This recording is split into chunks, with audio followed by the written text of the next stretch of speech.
So it's Hi. 7 o'clock in Israel. I am there. It's 6 o'clock in Brussels. Diana Petzold is there, and it is 11 o'clock in Texas, and Isaac is there. So I want to thank you, all of you, for attending this live broadcast tonight. Tonight, at least for me. It's about peak performance for agent of change to advance mental wellness to fully enjoy living. Basically, advancing mental wellness to fully enjoy living is what is about the mental wellness society. So, but the agent of change is something interesting because it's a group that Diana and Isaac are co-sharing in the mental wellness society. It's a group for agent of change professional. It's for corporation, organization, uh, in industrial organization or industrial psychology.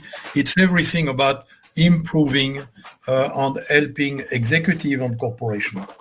That's one of the four groups we have. We have three other groups. One is about health and wellness. The other one is of psychology and coaching. One other one is education and parenting.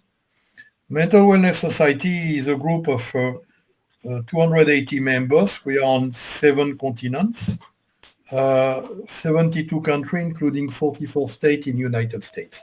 So we are an organization of volunteers, the expert volunteering to work together, networking together.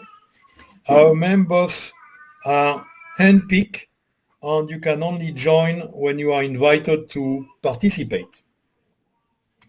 So we are a professional international network of science, academy, practitioners to improve functionality by enhancing cognition and wellness. We are very much about functionality, improving how things can improve better, function better in terms of society, in terms of corporation, in terms of community, and in terms of individuals. That's what we do. So, without any further ado, I want to introduce Diana Petzold to talk about herself and her involvement with our organization. Diana. Hi. Thank you for inviting me here. It's really a delight to be part for today for the live chat, and but also working with you, Abraham. We connected a year ago, and you kept knocking on my door, which is really, really amazing. And knowing that I can work now together with Isaac, that's even, it's another nice package. So something about me. Um, I'm a mindset coach. I have chosen this because it really fascinates me what you can do with your mind, how you can control your choices every day and not living by chance. And when we work as an agent of change here together in different fields, and that means you don't have to be a scientist like I'm not, we can do amazing things with the MindfulChoice Academy and with the MindfulChoice program what Abraham and his peers created. Yeah. Well, little bit more about you, Diana. You have clients. You have clients all over the world. Yes, I You have. are you are not just a coach, but you are also an uh, executive, more than a coach. You are helping executive, and you are helping them in their personal development and corporate development. And you have been also a management consultant executive. And also, we can hear by your little accent that you are born in Germany. I'm born in France. Nobody is perfect here. No, Uh, but you are born in Germany and you live in Brussels, but you have an international career. And I know that clients are really knocking at the door to be able to have time face to face with you by Zoom, but you see also corporation in Brussels where you are very active. Am I correct? Yes, thank you. Yeah, this is true. Yes. Okay. You can hear it from my accent. I am German. I left Germany 22 years ago, and I lived in the US, in France, and now in Belgium since a couple of years. But for me, it's also, yes, I have the pleasure. I don't know. It's for me. I'm really grateful to have clients around the globe because that really reflects me. I like diversity. I have clients from young to middle, let's say mature age in both genders or in all genders, to be correct. And when it comes to executives, it's not only in their work field, but it's also in the personal life. And I think that's really, really important that you work on yourself too, and in the personal things development. Because as more you balance with you have a great foundation. You know more about yourself. This will reflect things on your work too. And later, it's another ripple to your team and your company. Yeah. And Diana, say something too, because this is the thing about a marathon. I'm a marathon runner, and what I hear from other clients when they read my bio, they often say, "I'm attracted because you are a marathon runner." And then I said, "Oops, okay." I started it in 2016. Yes, I'm proud of it, and I did it actually out of a joke with a friend, but it really helped myself learning more about the mindset, getting to know athletes, how they work, how they achieve their goals, and knowing that this attracts my clients.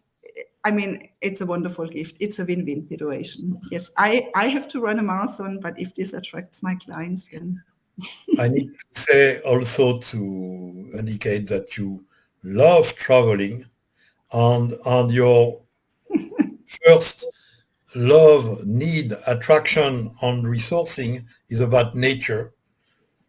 But you're not a conventional person. You do motorbike, you do bicycling, you do anything which is physically challenging, and that's interesting things. Okay, now Isaac, you are not doing motorbike, you are not doing bicycle, you are not speaking German or French, but you have a lot to tell us because when I connected with you, I was very interested with your career as a trainer in Agile and Scrum, Yep. and how from our relation bloomed into the development of mindful choice for Scrum and Agile. Yeah. And but tell us about you. Yeah, excellent. Happy to do it. Welcome, everyone. So glad you're all here today and joining us. On your growing family. My growing family, I'll definitely add that in. That's a big piece of my life right now. So I'm so happy to be here. You know, my journey as it brought me to the Mental Wellness Society started out as a technology developer. I worked with code. I worked with databases. I worked with teams, and started doing the tech lead thing. Those of you who work at all around tech, you kind of, as an individual contributor, you get to a point where you start kind of leading the other members of the team. And I had a manager who asked me a question: do you want to become a manager in the future, or do you want to become a really good individual contributor? To which I said, I don't know. I don't know the answer to that. And so that sent me on a bit of a journey to discover what my passion was. And I found it in taking a training course. I'd been studying Scrum on the side to help me as a team lead, but I took a training course in being an Agile coach, and it absolutely captivated my attention. And I said, this is what I want to spend my time learning about and how I want to make a difference in the world. And so since that time, that was about 7 years ago, I've been studying Agile, studying Scrum, working with teams, training them, coaching them, supporting them. And then even individuals, I worked on individual coaching and developing some skills there. And now I'm at the point where I'm scaling up to how do you coach and help enterprises through the changes they have to go through with technology, with people, this switch with everyone having to work from home. How do we adapt to that? So what I'm doing today is applying what I've learned from Agile, Scrum, and working with teams and individuals and enterprises into how do we become successful at navigating all kinds of change, not just a technology disruption, but all kinds, including the one we just went through with the recent pandemic. So that led me to encountering Dr. Meyer and these ideas from the Mental Wellness Society, and it captivated me because it was very much in line with what we do with Agile, but it was almost like a missing element that the Mental Wellness Society focuses on, which really is around the whole person and around not just the processes that you're doing, but the body, the mind, and the spirit. It's the whole person aspect. And I think we'll talk about that a little bit. So it fascinated me. I'm so excited to be a part of it. And lastly, a little bit about me. I live in Texas, so I don't ride motorcycles. If I get the chance, I try to ride horses, but I do have a family. I've got 2 young ones right now, one that's 2 and one that's 1, and I've got a 3rd one on the way later this year. So I am adapting. I'm learning how to adapt to much change in my life while I'm also helping others adapt to change in their lives. So I'm really excited about our conversation today. I think we'll be able to uncover some things about peak performance in your lives. So looking forward to that conversation. Did I leave anything out, Dr. Meyer? Well, I will come back on when we met a while ago. Yeah. I was explaining you that we have developed something to make Six Sigma works better, because we analyze that Six Sigma is mostly done by people who come from accounting and finance and finance management. And it's very nice, but it does not take in consideration human resistance to change. Yes. And it's a lot of organization, like it will be like you do for, the automated machine where you punch hole and it makes music. Yes. In this case, it's not you punch hole. You have human people, which by definition are anxious for the change, don't know about the change, are resilient to the change, because we are human, are creature of habits. But not only that, it's a very mammalian response that my old bone is better than any new bone. It's my bone. This is what I know, this is what I do. So you explain me how Agile was an upgrade to organization in regard of Six Sigma. And together we were speaking about, yes, but does Agile is working on the individual part of improvement of the person, on more than the individual part, on the intrapersonal relation, because there is me and the others, and that happen in organizational activities. How do you deal with others? How do you increase relation? How do you create teams? Okay, all that is well known. But me on me, how do I adapt to the world? How do I adapt to change? How do I decide on change? Yes. Because there is a little thing called procrastination, which does not help to change. Oh, I want to change, but I will do it another day. And I will do it when there is this and when there is that. So the list of when, if become longer.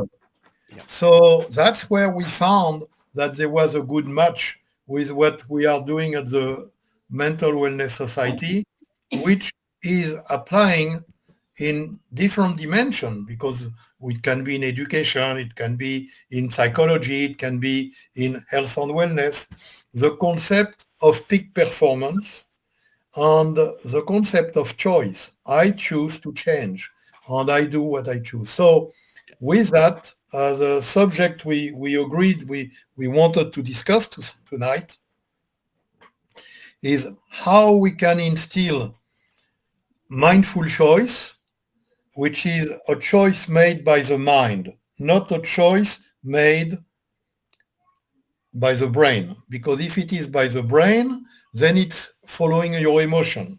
Your emotions are hardwired in the brain. It's very quick. And most of it, the reaction of emotion are creating the fight, flight, freeze in any human because we are mammalian. But when we are in that mode, which can lead to, under stress, to tunnel vision effect, on accident, on PTSD, and other things, burnout, so on. You want to be, we have as humans something supplementary on other mammalian, which is a prefrontal cortex. I will even say more than the prefrontal cortex, the new brain. There is the old brain for mammalian, and there is a new brain on the old brain for the human. How do we tap in the new brain, in the prefrontal cortex? Because this is where you decide, you choose, you evaluate, and so on. So the conversation that we are trying to introduce here is how do we bring and develop resilience, because resilience is what is more and more needed in society, compare with the past. The people in mental health, they were considering when it was created in 19th century, that the people were sick. We at the Mental Wellness Society, that is not what we do. That's why we don't speak about mental health, but the mental wellness. Because the wellness, you choose what type of well-being you want to live, and you get involved. In the mental health, you are not very much involved. The professionals are giving you a pill, a diagnostic, maybe an intervention, whatever it is. But the client is called a patient because he's patiently waiting that an improvement comes. And the improvement in that case is to reset him before he got a problem. Yeah. With the Mental Wellness Society, we are not talking about problem because we are positive psychology. Mm-hmm. We are talking about what is the outcome, positive outcomes that we want to achieve. Mm-hmm. And to do that, the client, the person, is involved, and he chooses what type of well-being he wants to have, what destination he wants to have in life. So we are applying something in industrial psychology could be called backward design, but we have the same in human factor. We start not by the problem, not by the past. We say your past does not condition your future. Yeah. You can choose at any moment a different future than your past if you choose and if you do what you need to do to be there. But you choose and you make a decision. So that's why we speak about a life by design and not a life by accident. It's not where the life is pushing you. It's not where the boss is pushing you. It's not where you do what you can do by going at the door which is open because the other one are closed. No, you open the door you want, and you don't open the other door that are noise for you. Yes. That's a choice. So let's talk about that because I know you applied it for yourself, and I know that Diana is doing it herself too, sometimes with different words, but we all do the same thing. So Isaac, you want to start? Yes, I do. And you're right. This is something that personally I've had experience with, and I've been able to see the benefit of applying these ideas that you just talked about. And I want to call out two elements of what you just said that I think personally really resonate with me in my journey, really as far back as last year, or as I should say as recently as last year. The first one is awareness. And I think that what happens and what I see so often with teams I'm coaching, individuals I'm coaching, or even in enterprises, is there's this sense of this is just the way it is, right? These things are happening and let's just figure out how to survive. And there's no awareness that the doors are even there. So you're talking about these doors and making the choice to go to the door. And I've found a lot of people that I've coached, once we go through some coaching activities, to see their problems or their situation in a different light, a little bit of a reframing, all of a sudden they say, aha, there's doors and there's opportunities. And so for me, I've learned a lot of the techniques and skills, but even for me, having someone like you, Dr. Meyer, to say, looking at your situation, do you see other doors here? Let's be intentional about looking for other alternatives instead of simply throwing up our hands and saying, life is what it is, and this is what I've got, and I have no alternative, right? Let's engage that brain, that second brain, and say, let's think slowly about what we want to do. And then we have a choice, and we're enabling ourselves to make an intentional choice. And then you want to have support stepping through those. So let me say this. I think the highest for us as individuals would be to get to a place where we regularly practice taking control of our lives, where we regularly practice, what are my options? What am I choosing? And how do I go forward? I call that intentional living. And I'm striving myself and to help others that I coach to live intentionally, making choices and then following through with them. Sometimes you need a second person or even a third person to give you a change in perspective to enable you to see that you do have a choice. And so I'm so thankful for the people in my life who've helped me see that I have choices.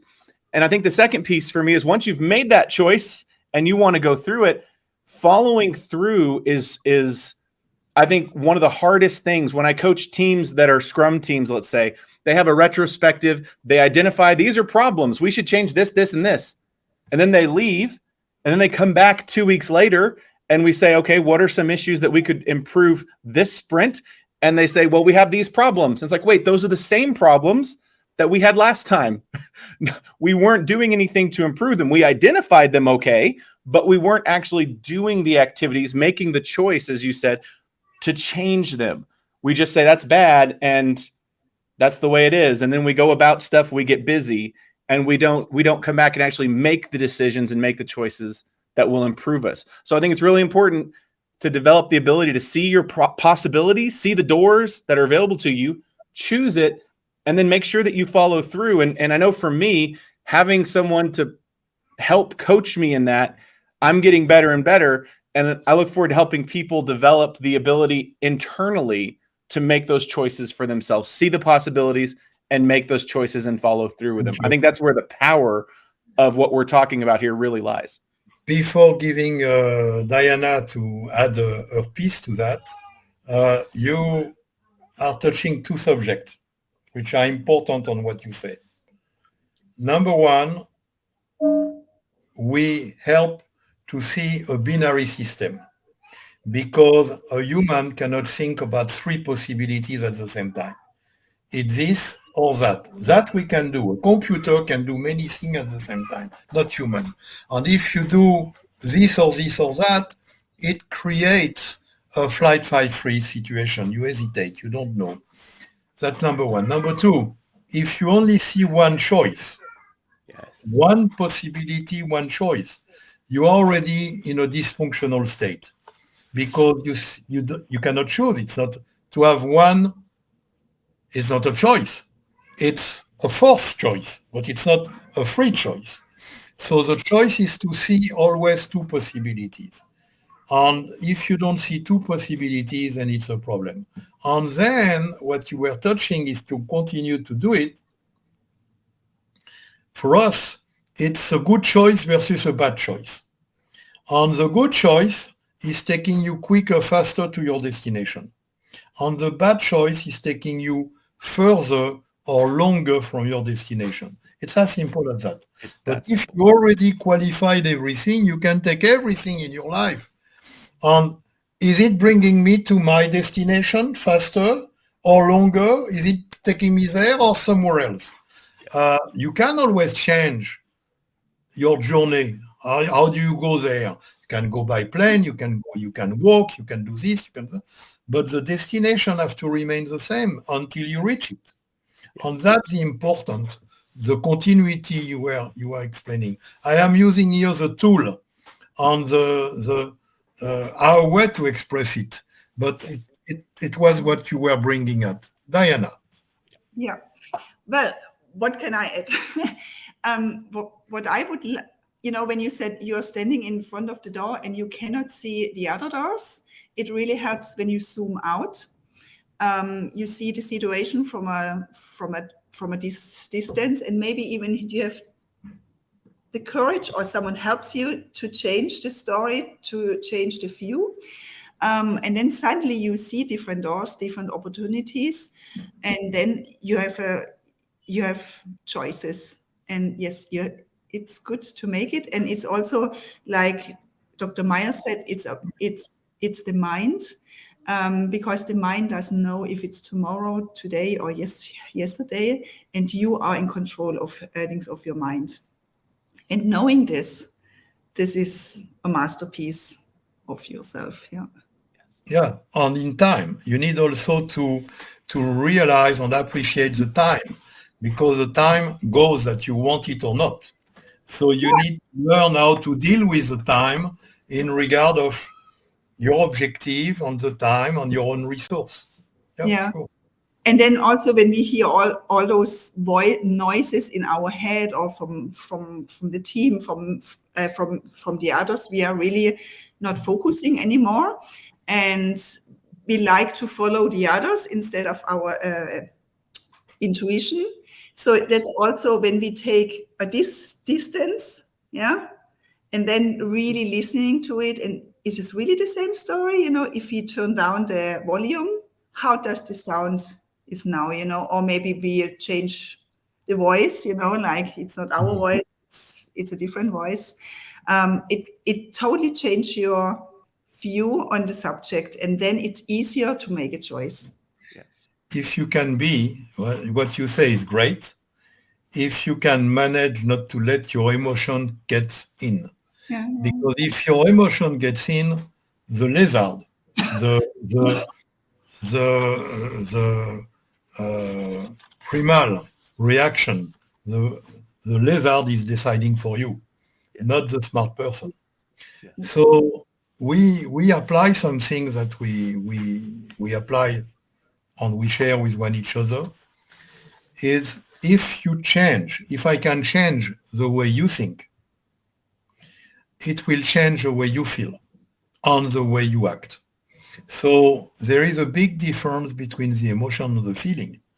The emotion comes very quick, and they are biochemical, and you have the choice not to act on it or not act on it. That's it. And then it goes to your mind, but in your mind you have a thought. But if you change the way you think, and that's where we bring the concept of an attitude, a positive, because you can very well have also a culture of negative attitude. It's bad habits, but you need to fight. We all need to fight to have a positive attitude in order to have even a negative thought, change it in a positive thought to have a positive feeling in order to reach the objective we want. That's the process where we are talking about. Anything to add on that, or we can go on the next line of subject? We move on? Let's go on. We'll go forward. So much there, but let's move forward. Okay. So, number one, let's see if we have any remark or question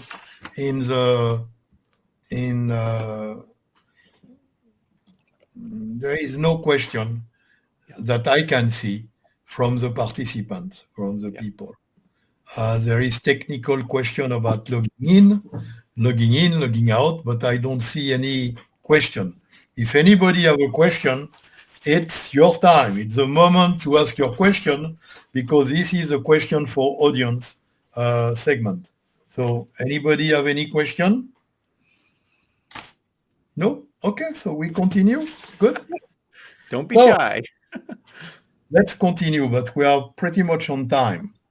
So the subject we wanted to discuss today is what coping skill and strengths should be particularly developed for positive personal efficiency. So we are talking about positive personal efficiency. And we can put on the screen, we have something, we have the 4 steps that we use. The step 1 is recognition. Recognizing what is at play, what is happening, what could be done. So it's recognition, recognizing things like they are, not as we want to see them, recognizing the whole picture, the full picture, as would say Diana. Then we have awareness. And the awareness is to know what can I do. So in the recognition, you have an idea of where is your destination. The awareness is to be aware of how can I reach my destination? What do I need to do to get to my destination? So we are in the preparation of doing, but we are now reduce the possibilities, and we are aware of what we don't want to do and what we want to do, and then we are aware of what needs to be done to reach it. And then we make a choice. And that choice is to choose. Now we choose how to implement, how to reach that goal, how to reach that destination. And this is the moment of choice. On the moment of choice, you don't second guess. You don't come back in, should I do this or should I do that? Because if you have done your job with awareness, you can choose exactly what you want to do, because you cannot do everything. And what to do is also in regard of time. When you have done that, you have done an action, you have done something. Something is putting you in the right direction. On that, and when we say choice, choice is for the mind and the body too, because you want to lose weight, but if your mind does not take you to your car in order to go to the gym, you won't go there. So you need to work mind and body, and that's where we are, because even breathing well is something that you need to learn. Many people will come back on that, but many people don't know that there is a way to breathe better in order to remain calm and have more clarity in your mind.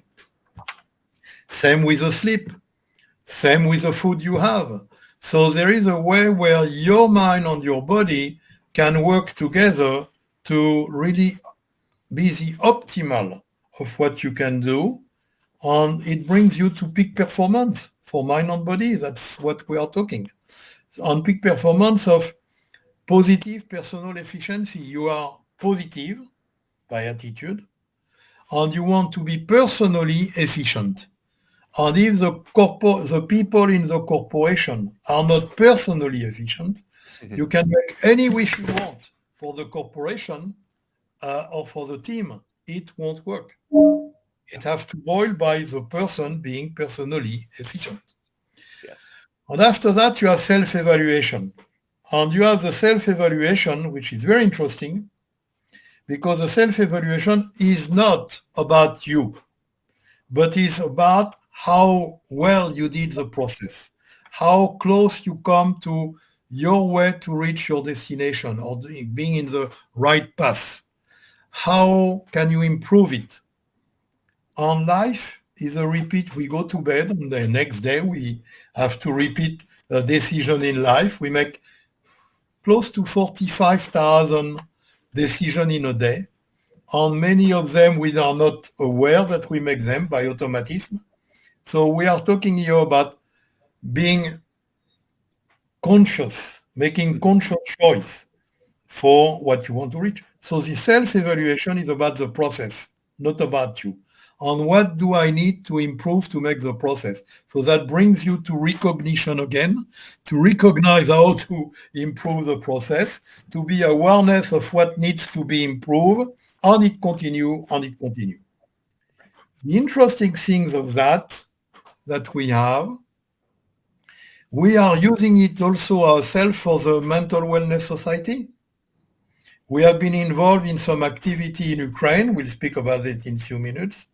But in order to achieve the goal we have with what we want to do in Ukraine, we apply the process.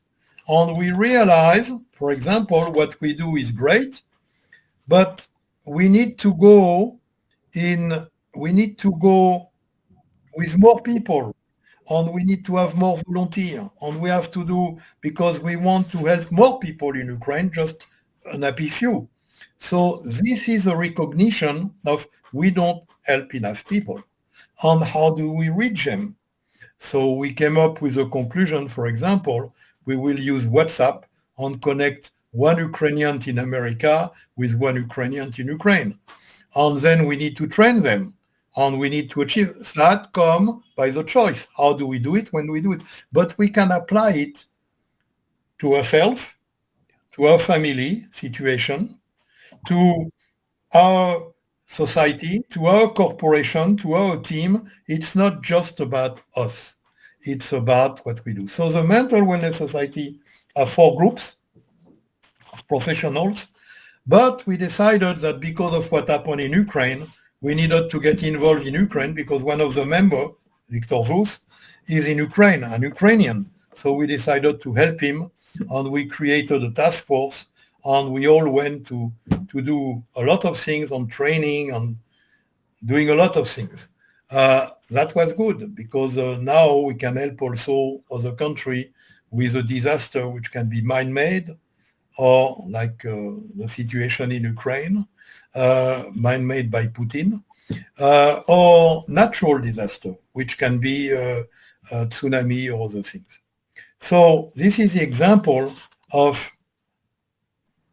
positive personal effectiveness, the success of a group, the success of the society, the success of a common project or a personal project or family project.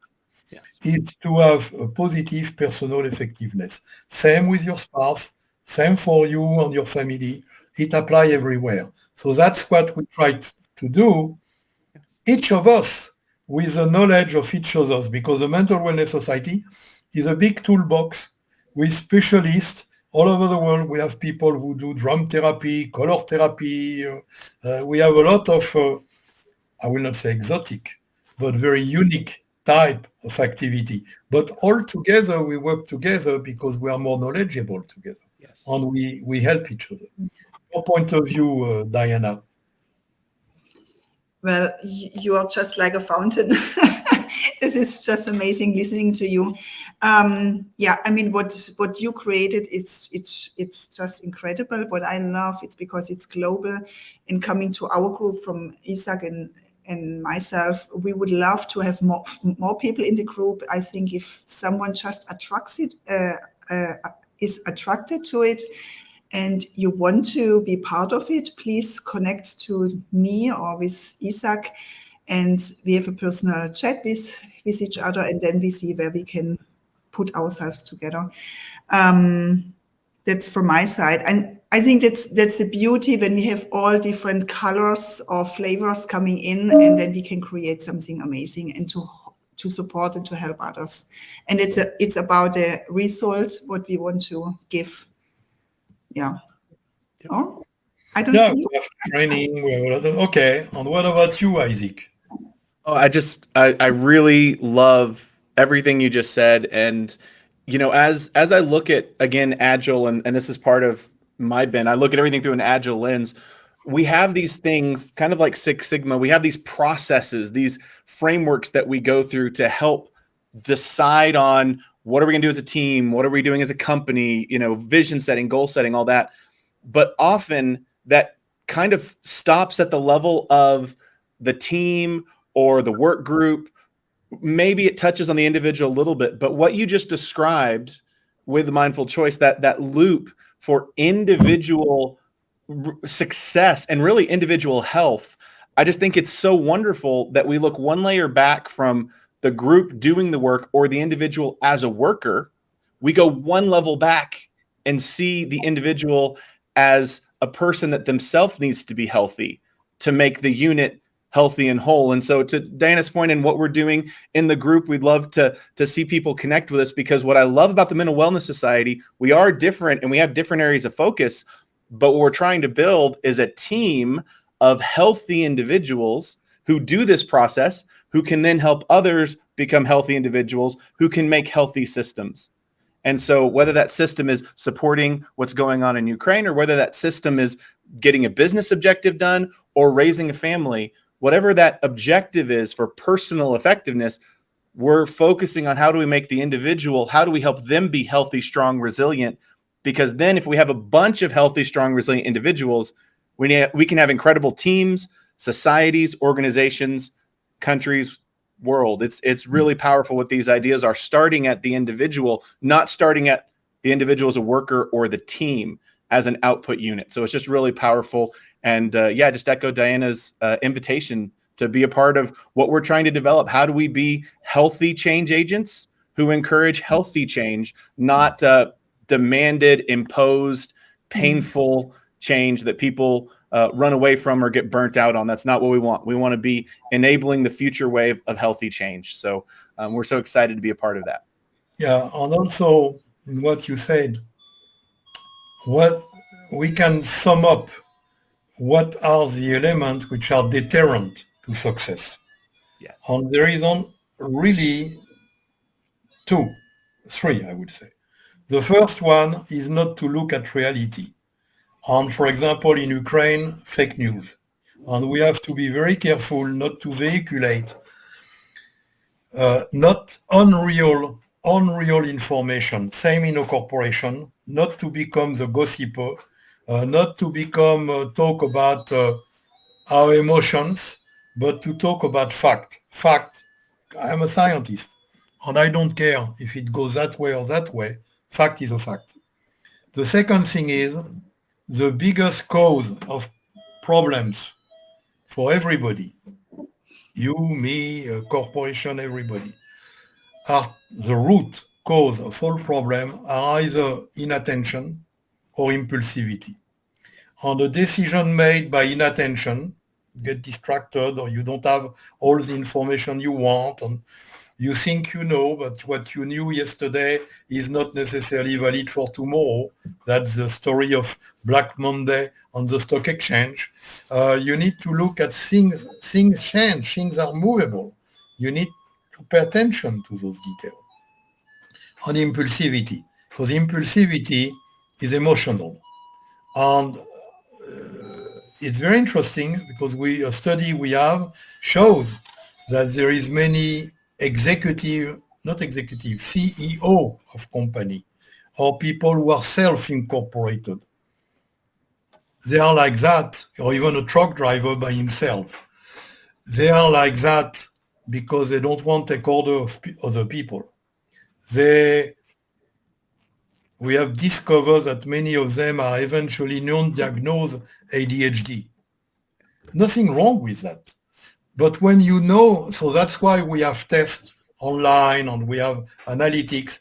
But when you know that if you have ADHD, then you know you need to pay more attention and you need a little bit help to be more efficient, or at least put all your strengths on 20% of the time where you can really concentrate. The rule of the 20-80, Pareto law. But that is important, dealing with reality. So that's what we are talking about. So if you want to join our task force on Ukraine, we are helping Ukraine. We train people to help we train people to help other people. We have on the website information in English and in Ukrainian. We even go to making video to teach you how to relax your head, your hands, in order to be able to sleep better in terrible, distressing situation. Because your body, you need to take care of your body for your body to help your mind. Yes. So that's what we do. Please join us with that. We also have the Mental Wellness Society have created an academy. It's the MindfulChoice Academy, which is helping people to have success by clarity, focus, energy, well-being. That's our 4 pillars. So we have books, we have an online course, we have something which is amazing, which are system of cards and flashcards, which are iconic situations. For example, this one, it will be the past does not condition your future. and we have many of the concepts we were speaking, which are in those cards. But the Academy is creating course by all the members of the Mental Wellness Society, not all, the one who decide, the one who have the knowledge to be able to teach to others about biofeedback, about parenting, about a lot of things. Organization, Agile, all of the members are becoming part of our faculty on our training. We are on the process of selecting the program. Once we have 30 programs, which, by the way, some of them will deliver diploma from University of Northwestern Oregon University with diploma, but there is also credit for professional development. So the interest of that is our experts are teaching what they know. They do it every day. They know what works. So they share professional expertise, but also we cross-pollinize. We learn from one each other. And that's a way for us to learn. And that academy is obviously online. So we are an online academy. So, Diana, a last word? Now, what shall I say? I think figure it out, check the websites, what Dr. Meyer just said. It's really interesting just to have a peek, get involved, get in touch with us, and never forget that you are your own CEO of your own life. No, that you are the CEO of your own life. So sorry. And it impacts others. Of course, but it's just realizing that you are your own CEO. That's already magnificent, yeah, and powerful. So never forget this. Yeah. I'll just say, I'll echo that and just say, your peak performance matters, not to make a lot of money or to make a big name for yourself. How you show up every day matters to your family, the people who are close to you, the people you're serving, right? In some capacity, one way or another, you impact other people. And the more that you can develop resilience, develop these skills we've talked about, and show up for high performance, it's not just a selfish thing. It's we talk about it often in the Mental Wellness Society. It's putting on your own oxygen mask first so you can then be enabled to help others. So do whatever you can to develop your resilience, increase your performance, not in some selfish way, but in a way that you can leave an impact and impact those close to you that you care about while you're on this earth. It's something that, to me, is the greatest calling we have. Thank you so much. Somebody is asking about the website. We have two websites. The one you see right now is www.community.mentalwellnesssociety.com. It takes you to the Task Force for Ukraine, and it's our global network platform for the member to communicate with each other. You don't need to be registered. You don't need to do anything. Just come. The second website is www.mentalwellnesssociety.com. That's really the Mental Wellness Society, where you can have also a lot of free books, a lot of webinars, free, a lot of things to learn from there. So that's what you can see there. So I want to thank you, everyone, for your participation, your engagement, your passion, and for the two of you. Next week, we have on April 6th, Neville Gaunt from London, and he's a specialist about to do and achieve and not just contemplate. Neville have made a book, amazing book. We will be talking about that book, all what you should know that you never learn in school. And that will be very interesting. So please join us next week, same time, 7 o'clock in Israel, 7 o'clock in Israel, midday in New York, and 6 o'clock in Brussels. Okay, thank you so much. And Meyer. this is the first of one event where I'm sure that Isaac and Diana will have the opportunity to speak with their tribe of Agent of Change and grow from there. Thank you so much. And Yeah. have a good night. Have a good week. Have a Yeah. good year. Thank you. Take Bye-bye. care. Bye bye.